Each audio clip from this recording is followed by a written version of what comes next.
All right. Here we go, back again on the other side of the coin. All right, welcome back to the other side of the coin, ladies and gentlemen. We are back again with another live stream, this time a truth bomb. This time we are going to have to talk the truth, ladies and gentlemen. We've got a couple of players lined up, and I'm pretty sure some other players might drop in the conversation as well, but we have to talk the truth about certain players. And not necessarily they don't have to be necessarily all negative. Like, for example, Petrovic, I've got some positive truth bomb to talk about. Obviously Mudryk and Madueke, we have to have some serious conversation. And just like every other time, I would love to know what you guys feel about these particular players in the live chat. So it'll be interesting to know what you guys are thinking about in regards to some of these players: Mudryk, Madueke, Petrovic.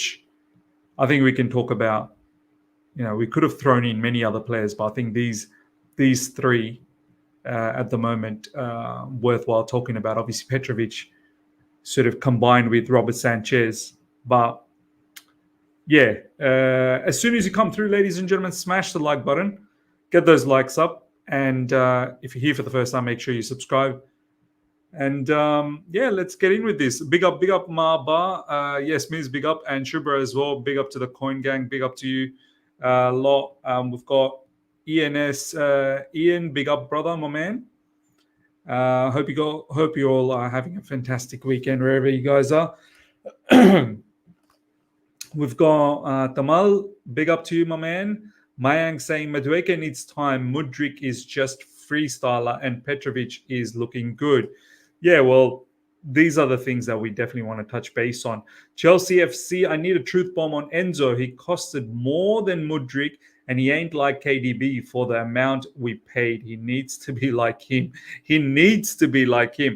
I don't think you've watched Enzo enough, my man. If you think we bought Enzo for him to be like KDB, I don't think you've watched him at Benfica. I don't think you've watched him in Argentina.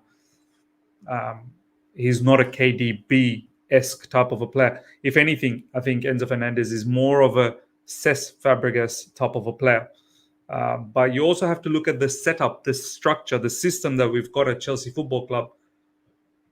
Does that get the best out of him? Do you know what I mean?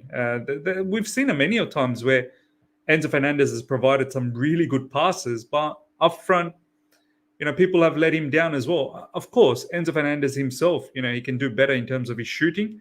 But I think in recent times, Enzo Fernandez has actually been quite good. So, I'm not sure what type of truth bomb you want me to talk about Enzo Fernandez.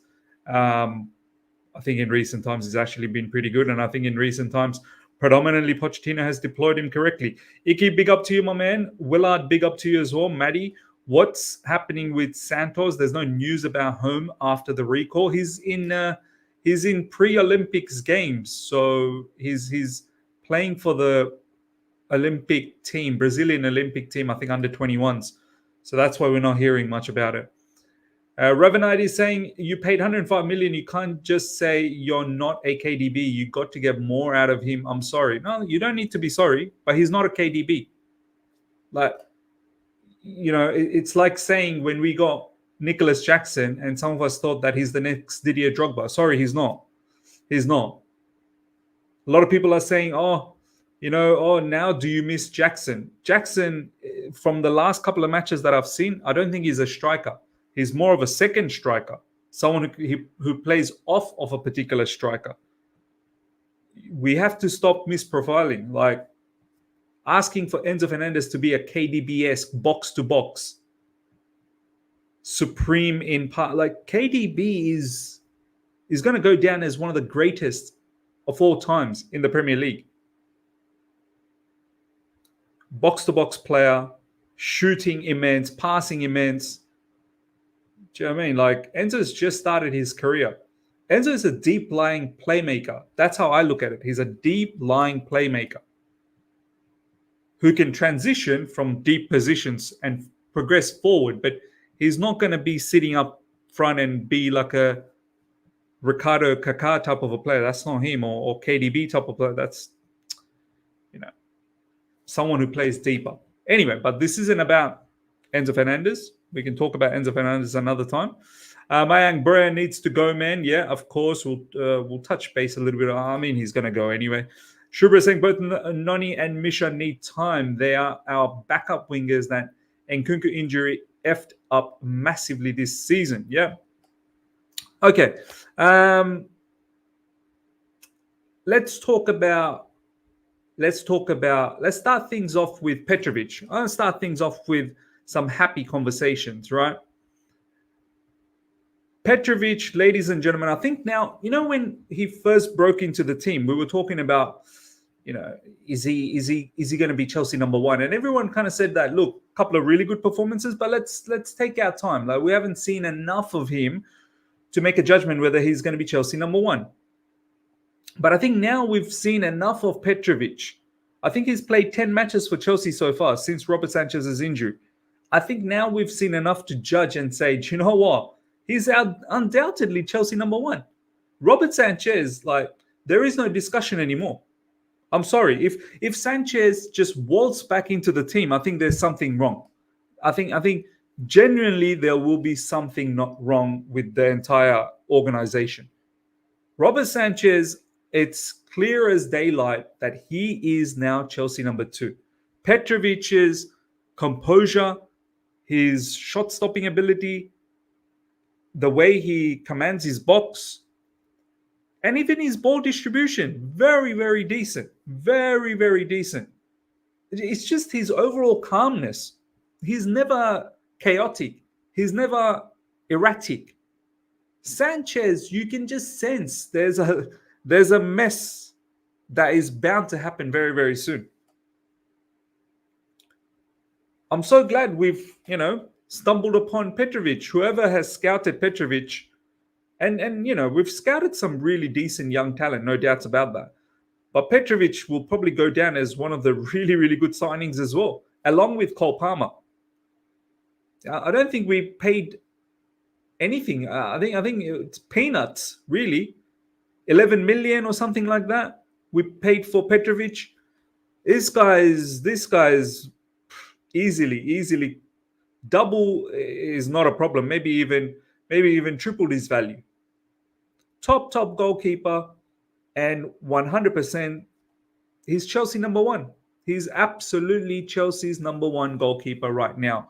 I feel so much confidence in having him in the goalkeeping position. It's crazy. Literally not that long ago when we didn't know much about Petrovic, we were all wondering, because there were certain parts of the fan base that were calling for Petrovic to be utilized. And, obviously you kind of wonder, what are these guys talking about? Have they even watched Petrovic? But I think some of them might have watched him in MLS, and they thought that he was, he was ready for it. So big up to those fans. Let's see what you guys are saying about Petrovic. Big up, Miss. Petro is excellent, number one without doubt, and potentially saved us millions on another keeper. Yeah, and yesterday against Aston Villa, he kept us in the game, or else we would have been dead. And there's been few occasions where Petrovic has kept us in the game. Mayank, if Sanchez starts, it's clear that they want to sell Petrovic for some money, and we are finished. That's very true, man. You just don't know with this board and the owners. Every time a player does well, you just start thinking, oh man, they're going to think about profit here now. They're really going to think about profit. So let's see what happens. Clicks that save from Petrovic where Matty Cash placed it in the bottom corner. Wow, that was big save. Huge save. That was goal. That was 100% goal. That's a goal if it's Kepa. That's probably a goal if it's Sanchez. Petrovic, he seems to thrive being a goalkeeper. He's got the hunger to make saves. I love it, man. I absolutely love it. And I'm glad that we've been able to get someone like Petrovic. These are the ones where, these gems, these are the ones are the gems. Do you know what I mean? Just come in and instant impact, and you can see the talent. And we're going to talk about the other two players very, very soon in this truth bomb. But for me, ladies and gentlemen, Petrovic is now a certain number one. I mean, we don't know what the future of Kepa is, by the way. I'm not really sure whether Real Madrid are going to buy Kepa. I don't think they will. So Kepa is going to come back to Chelsea Football Club. We still got Sanchez. It's a bit of a mess that's going to happen in the summer, but some of those players are going to have to go. Sanchez, if he's happy enough to play second fiddle, up to him. I'm not really sure whether he wants to, but obviously we've got a fairly long-term contract for Robert Sanchez. But Kepa will have to find a home. Kepa 100% will have to find a home. Shubra, big credit to the recruitment team for players like Petrovic, Palma, and Gusto. Yeah, 100%. 100%. They've been the standouts. Cole Palmer probably the number one. Petrovic for me number two. Malo Gusto has obviously been good. The only issue I'm having with Malo Gusto is I'm a bit worried about the injuries because he has now picked up quite a few injuries this season already. He's missed a lot of games, just like Reece James. Malo Gusto has missed a lot of games, so I am a little bit worried about that.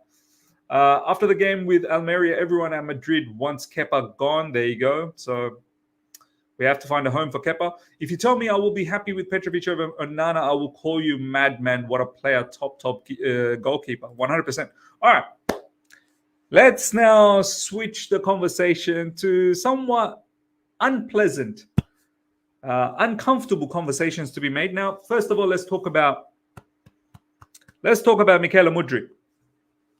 Michaela Mudryk, ladies and gentlemen, I was not happy when he came on yesterday. You know, I think 15 minutes to go or something like that. He came on against Aston Villa. The entire time he was hiding behind Chilwell. I don't even think he even touched the ball, you know. You'd think a player that got hooked off at halftime against Middlesbrough is going to come out the blocks, you know, in absolute fire. You'd think that he would be like eager to get on the ball, chase down every, ball every time the opposition has it, get stuck into duels, and really put some sort of an impact in the attacking, in the attacking half. The game was 0-0. Like Mudryk could have made an impact. Mudryk could have said to himself that I'm going to try and score the winner, or I'm going to try and create the winner. But once again, we've been let down. Obviously against Middlesbrough, the entire team played well, predominantly, by a couple of other players, but no one was as horrendous as Michaela Mudryk. And this entire season, and last season as well, last season he was not starting. There was a lot of hype about him. The debut was fantastic against Liverpool, but then after that, it all went downhill. Frank Lampard came in and, initially he thought Mudryk was special, and then later quickly realized that Mudryk lacks a lot of basic acumen about the game. I think same thing happened with Mauricio Pochettino. I think we can all agree there is a certain talent with Michaela Mudryk. I think there's no doubts about that. There are certain traits that he has that you think, do you know what? There's a talented player there. But it's like he doesn't know how to utilize his talent. It's like he knows he's got the talent, but he doesn't know how to utilize it. He doesn't know how to execute it. The biggest issue with Michaela Mudryk is he can't read the game. That, as a footballer, is... You may not be very talented. You may not have all the attributes. But if you can at least read the game, that's half the trick done. But if you don't know how to read the game, you don't know whether to make a run. You don't know whether to now pass short or pass long. You don't know what decision to make in the final third. You don't sense where the game's at when the opposition is on top or when you're in the ascendancy. Like, you don't sense how the match is going. That's a big problem. That is a big problem. And I think these are some of the things that Mauricio Pochettino was talking about, that with Mudryk, he trains hard. He's always working out in the gym, but he doesn't read the game. I think Pochettino earlier on in the season said he needs to connect more in the game. He needs to understand the game a lot more. This is why players like Enzo Fernandez, when he's playing, and these are some of the things, like people want to have a go at Enzo Fernandez, right? But Enzo Fernandez is sometimes surrounded by players that are not in the same level as him. Mykhailo Mudryk, we have a problem, man. We have a problem. There are certain games that he's done well this season, but there's been a lot of games where he hasn't done well. There's been games where he started and he's looked abysmal for like first 30 minutes, and then all of a sudden he sort of woke up. And then he got substituted off at 60th minute. And that's the other issue. Mudryk doesn't seem like he's able to finish games off. Like he's not able to play 90 minutes. Is that an issue? Does he have sort of endurance problem? He may go to the gym and pump weights and build muscle, but does he have endurance issue? They're two different things. Going to the gym, that doesn't necessarily mean that you can last for 90 minutes. So it's a huge issue, man. Chelsea Football Club, sure, you can stay patient. Sure, you can, take your time with a particular player, but Chelsea Football Club is not a club where we can teach you how to play football. You need to know the fundamentals. We can stay patient for a particular player. The issue at the moment is we're having to stay patient for many players. And that, once again, is not like Chelsea Football Club. Like that's, big clubs don't operate that way. Big clubs will have one or two projects that they may work on, but not the entire team. That's, teams like Brighton, teams like Dortmund, and so on and so forth. But the one thing Chelsea Football Club or big clubs aren't is they're not going to teach you how to play football. You learn how to play football in sort of junior divisions. I don't even think anyone in the championship would appreciate someone who can't read the game. Some people were telling me that even Middlesbrough probably wouldn't have started Mudryk, because you need to be able to read the game. So what do we do till the end of the season with this particular player? Can he develop into the player that we think he can? Can we actually get something out of him? Or does he down the track, I don't know, need a loan and just get regular football? And the other issue with Mudryk is he always seems to pick up these little injuries here and there as well, where he misses out on playing matches. So injuries haven't helped him out too. Marcus, I really think people overhyped Mudryk because they wanted him to be a better player than Pulisic. But he isn't. Honestly, I would take injury-prone Pulisic back over Mudryk any day he read the game. Yeah, look, Pulisic, we can sit here and complain about Pulisic, with his finishing. But one thing about Pulisic was he knew how to play the game. He read the game. It wasn't effective enough for us.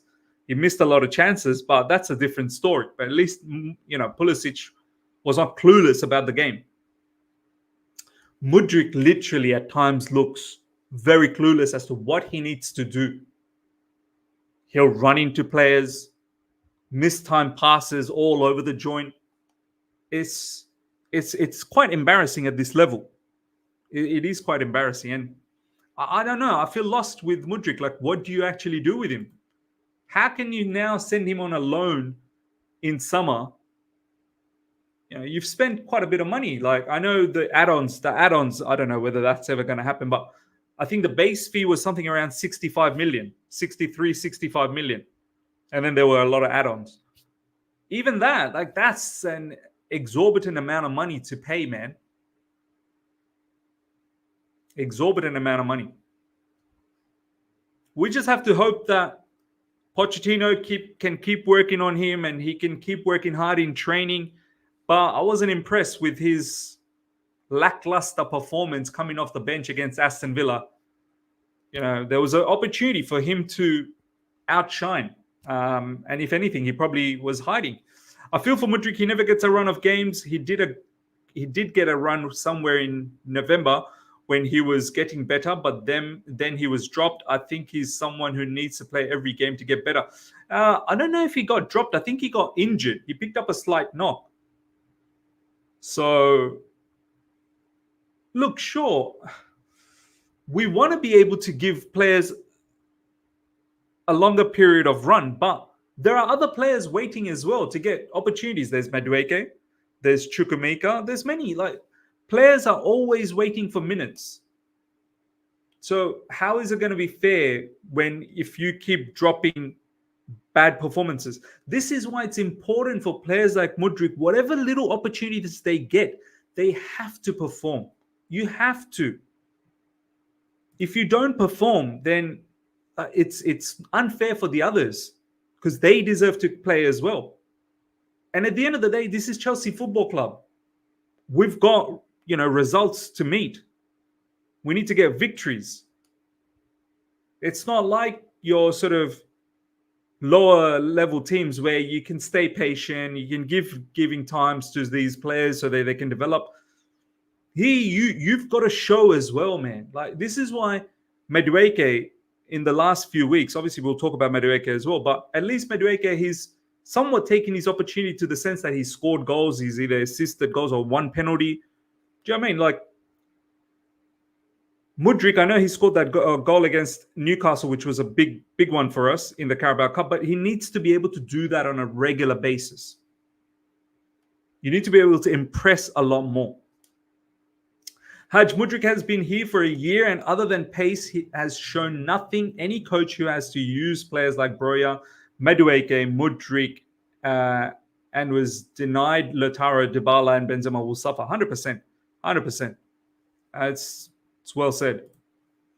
Madueke, this Mudryk thing also surprises me. How was Kvara and Leao there, and all of a sudden Mudryk?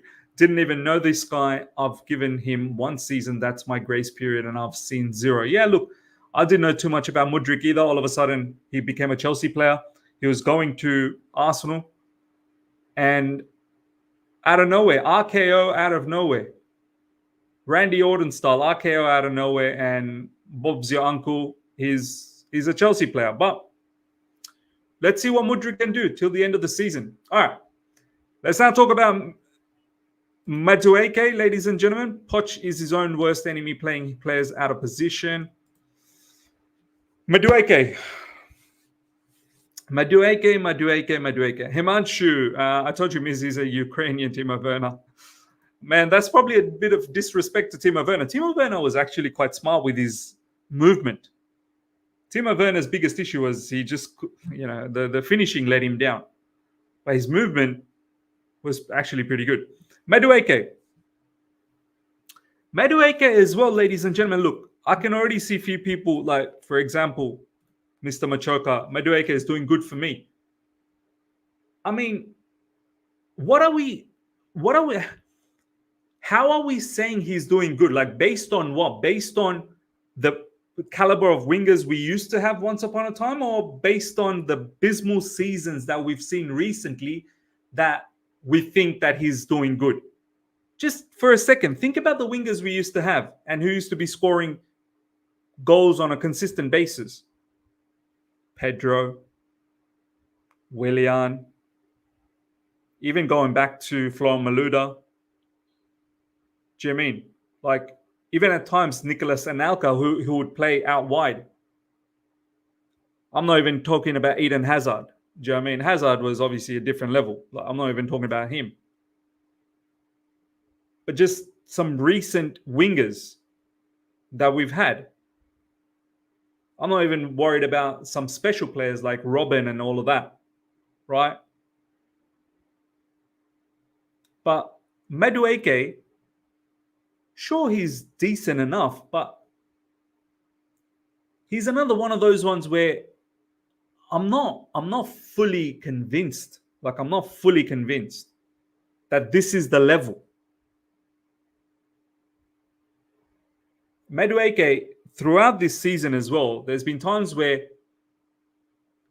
he's come on from that right side, and when you think that there's a shot available where he can absolutely lace it, and he's unable to do so. I know in recent times he's scored a few goals. Don't get me wrong, he's scored a few goals. But I'm talking about these players doing well in bigger matches. It's all fine and dandy when you can score goals against Middlesbrough or Fulham, or it's fine. I'm not taking nothing away from you, but we're talking about competing at the highest level, right? We don't want to compete in this mid-range level. We want to try and elevate Chelsea back to where we used to be once upon a time. Right? So Madueke, for me, is another one of these players. If you look at his entire skill set, I don't know whether he's going to be able to hit top levels that Chelsea need. I think he's good enough to be a squad player. And I get it, he's young. I understand that. But you start picking up traits at a young age, whether they're going to be something or not. Like you can tell with Cole Palmer, for instance. And I know Cole Palmer missed a couple of opportunities yesterday, right? But you can tell with Cole Palmer, there's a special player there. But hand on heart, honestly, hand on heart to each and every one of you guys in the live chat, right? Big up to each and every one of you. Hand on your heart, tell me that you think Madueke is going to be something special for Chelsea Football Club.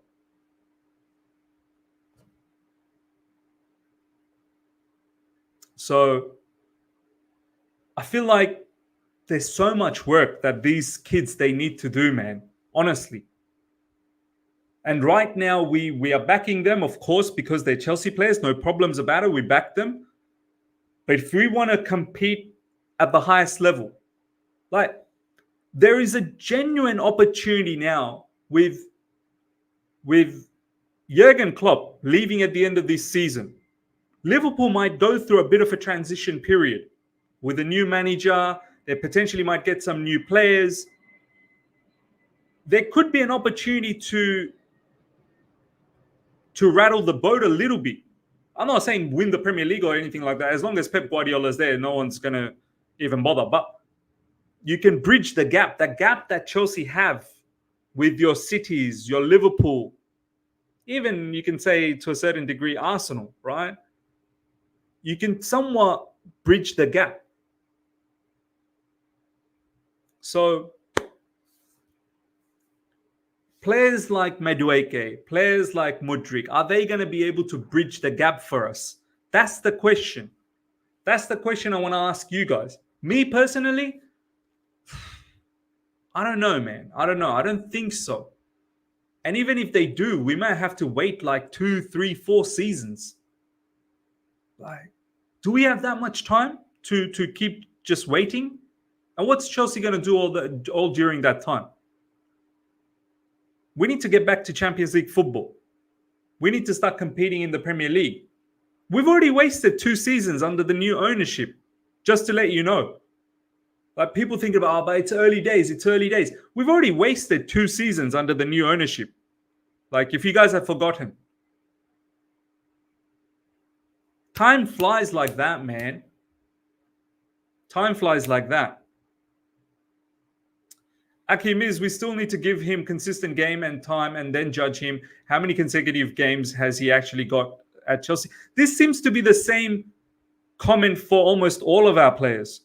This player needs to get game time. This player needs to get game time. This player, like...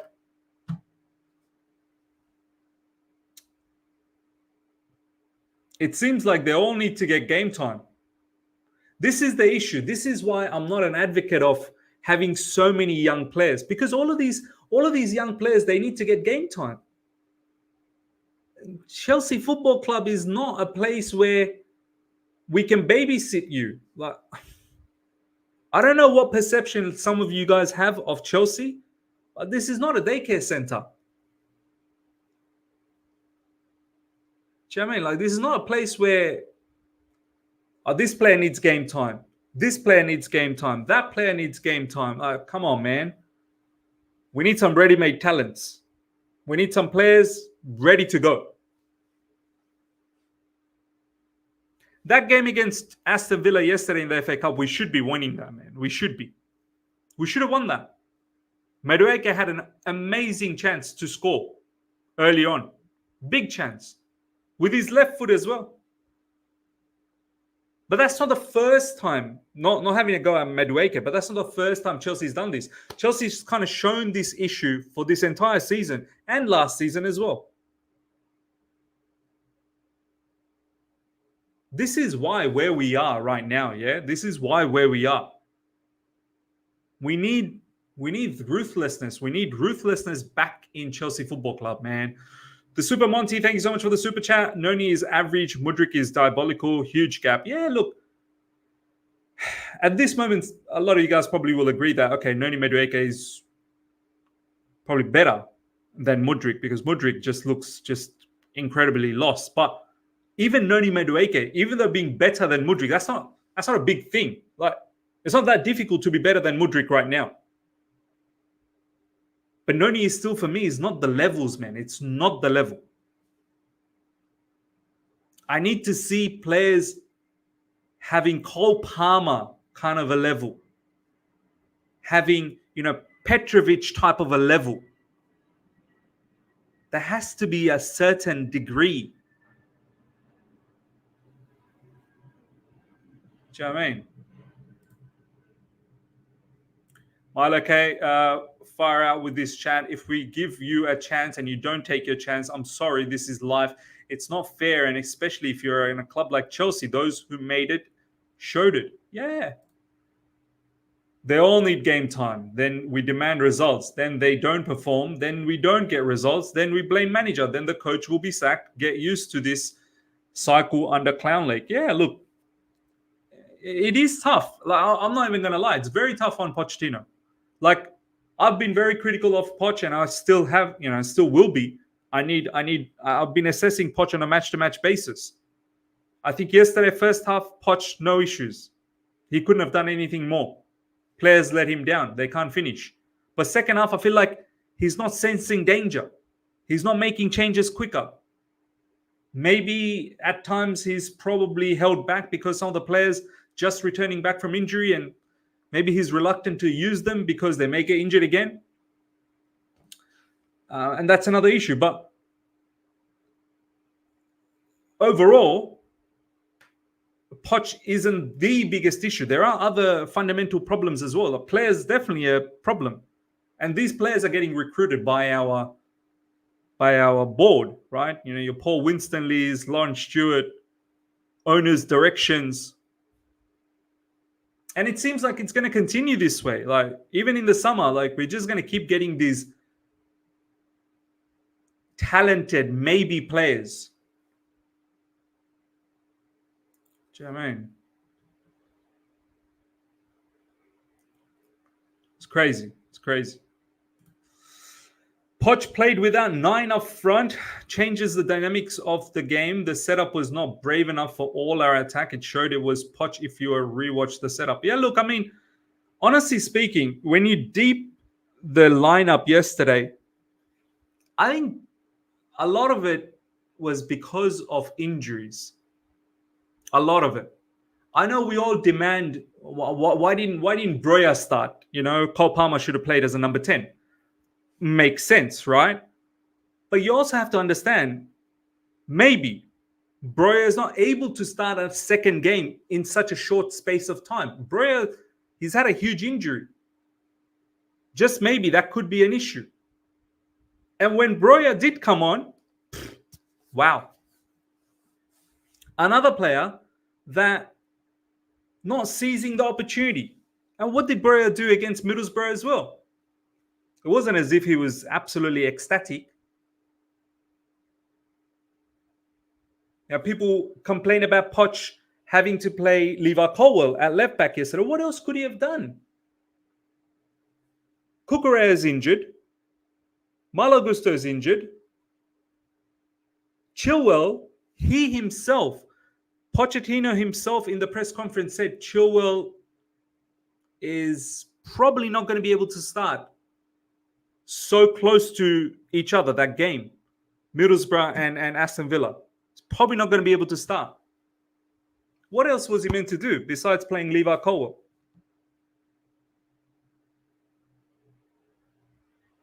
But crazy part is, Levi Colwill didn't even get to play. Levi Colwill got injured before the even match started. So Buddy Shield became left back. So some of these things I can't have a go at Poch. Like, what's he meant to do? But when Poch is asking for some level of experience in the team up front, we need a striker to score goals, someone who knows how to score goals and has been at the highest level. We're getting linked with John Duran.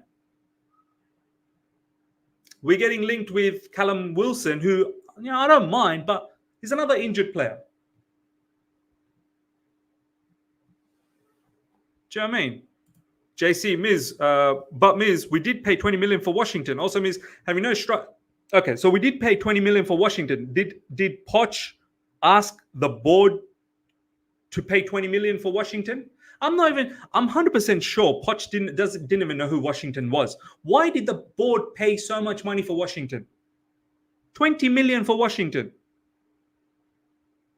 Washington's going to carry us. Are we really thinking Washington's going to do the job for us up front? No one wanted Washington for 20 million.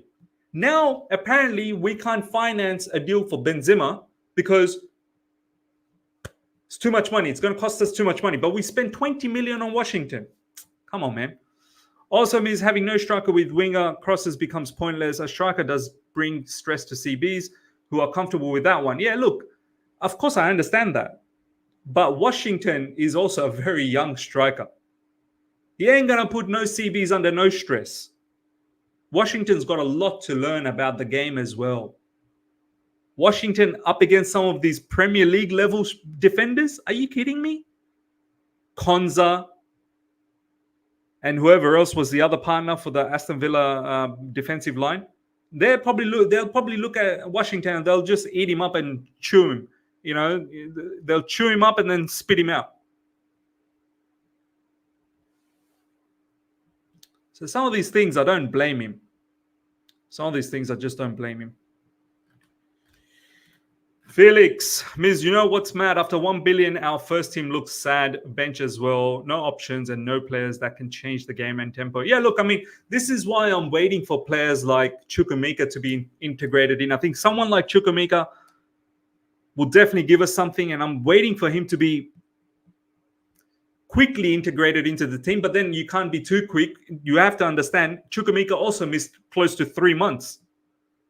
They told us he was going to be back within 4 weeks, and then he didn't come back for 3 months. We're waiting for Nkunku. God knows when he's going to be back. Apparently, he's training now. These players, they'll make a difference. I think they'll definitely make a difference. But on top of that, they seem to be fragile as well. They seem to be fragile.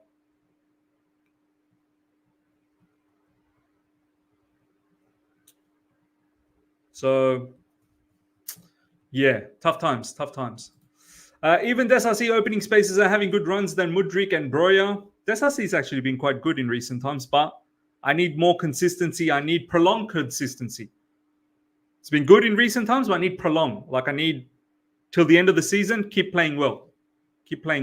I'm not convinced with any of these defenders, man. Buddy Shield obviously has been poor as well. A lot of you guys said Buddy Shield the next big thing. Desasi the next big thing. Desasi has been good, very, very good in recent times. Don't get me wrong, but Chelsea Football Club, you need to be good for a long time. And then you may have a dip here and there, but good again. You look at someone like Thiago Silva, man. At the age of 39, look at him, bossing it. Dexter saying he got re-injured, Ms. Kanye. Oh, yeah, he did. He did get re-injured, yeah. All right, ladies and gentlemen, we're going to wrap things up. Hope you guys have enjoyed this. Smash the like button. If you're here for the first time, subscribe. Make sure each and every one of you guys, if you haven't subscribed, subscribe. We'll be back again. I might do a watch-along for the Nigeria versus Cameroon game, so do look out for that. There'll probably be a members call-in watch-along. So to the members, make sure you guys are there. We'll probably do a watch-along. And then we'll do a wrap-up of the day's news after the watch-along. I'll drop a video. Until next time, everyone, take care. So yeah, bye.